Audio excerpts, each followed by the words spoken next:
Ce sont des informations importantes qui ont été dérobées aux forces de l'ordre. Des pirates informatiques du groupe Anonymous ont mis la main sur des données du site d'une zone de police du Brabant wallon. Numéros de matricule, coordonnées de policiers, adresses de particuliers qui font surveiller leur maison. Autant de fichiers qu'Anonymous a étalés sur le web. Tidiem Kouacha. Cela fait un peu moins de 10 jours maintenant que le site de la zone de police Brabant Wallon-Est a été piraté. Grégory, cet informaticien a découvert ces données secrètes sur Internet. Dans cette fuite, on retrouve les matricules des policiers de la zone, des informations concernant les maisons vides, car les personnes sont en vacances, et diverses informations par rapport à ces maisons. Pour cet informaticien, il n'y a aucun doute possible. Le portail de la zone de police en question a été piraté. Preuve à l'appui, il a accès à tous les identifiants et mots de passe des agents de la zone. Si je reprends dans les informations dans la base de données, donc par exemple ici je reprends un login, je reprends un mot de passe.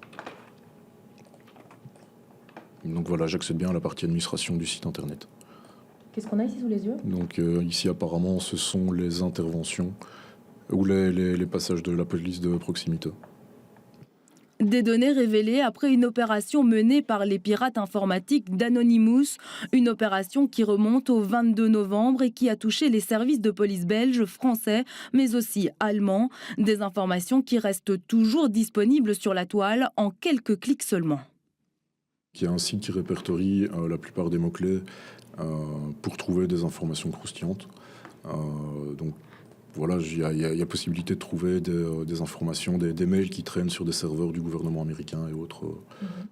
D'après nos informations, seule la zone de police de Brabant Wallon-Est a été touchée par ce piratage.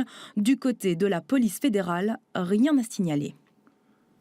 Et puis quelques images du palais de justice de Charleroi, exceptionnellement vide à cause d'une alerte à la bombe. Les 2 sites du palais ont été évacués début de matinée. Le personnel a temporairement été rassemblé dans le nouvel hôtel de police, et ce, le temps des fouilles et des vérifications d'usage. Alors à 7 heures, tout est revenu à la normale dans l'un des sites, mais le deuxième, qui abrite le tribunal de commerce, est toujours soumis à des fouilles.